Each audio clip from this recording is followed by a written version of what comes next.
श्रीमद्भागवतं श्रीभगवतपादादिवर्णनं तृतीयस्कन्धः अध अष्टाविंशोऽध्यायः। सञ्चिन्तयेद्भगवच्चरणारविन्दं वज्राङ्कुशध्वजसरोरुगलाञ्छनाट्यम् उद्दुङ्गरक्तविलसन्नगचक्रवाल ज्योत्स्नाभिराहतमहत् हृदयान्धकारं यशौचनीसृतसरित्प्रवरोदकेन तीर्थेन मूर्तिन्यधिकृतेन शिवशिवोऽभूत् ध्यादुर्मनः समलशैलनिसृष्टवज्रं ध्याये चिरं भगवदच्चरणारविन्दं जानुत्वयं जलजलोचनया जनन्या लक्ष्म्याखिलस्य सुरवन्दितया वितादुः ऊर्वोर्निताय करपल्लवरोचिषा यत् संलालितं कृतिलिपोरभवस्य कुर्यात् ऊरो सुवर्णभुजयोरधिशोभमाना वोजोनिति अदशिखाकुसुमावभाषो व्यालं बिभीतवरवाशसि वर्तमान काञ्चीकलापरिरम्बिनिदम्बबिम्बम् नाभीकृतं भुवनकोशगुहोदरस्थं यत्राद्वयोनिधि क्षणाखिललोकपद्मं द्यूढं हरण्मणिवृषस्तनयोरमुष्य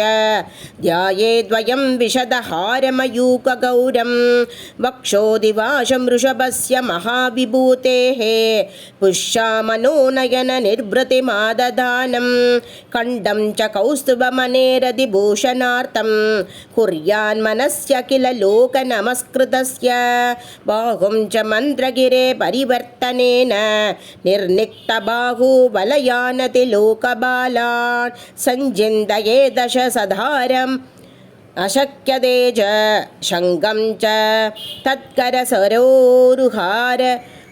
सरोरुगराजहंसं कौमोतकिं भगवतो दयिता स्मरेत दिक्तामरादिपटशोणितकर्दमेन माला मधुव्रतवरूतगिरोपकुष्टां चैत्यस्य तत्त्वममलं मणिमस्य कण्ठे भृत्यानुकम्बितति एकगृहीतमूर्तेः सञ्चिन्तयेत् भगवतो वदनारविन्दं यस्विस्फुरन्मकरकुण्डलवल्गितेन विद्योदितामलकपोलमुदारनाशं यश्चीनिकेतम् अलिभि परिषेव्यमानं भूत्या स्वया कुटिलकुन्दलवृन्दजुष्टं मीनत्वयाश्रयमधिक्षिभत्तजनेत्रं ध्यायेन्मनोमयमदनृतबुल्लसप्रो तस्यावलोकमधिकं कृपयादिघोर ताभद्रयोपशमनाय निसृष्टमक्ष्णोः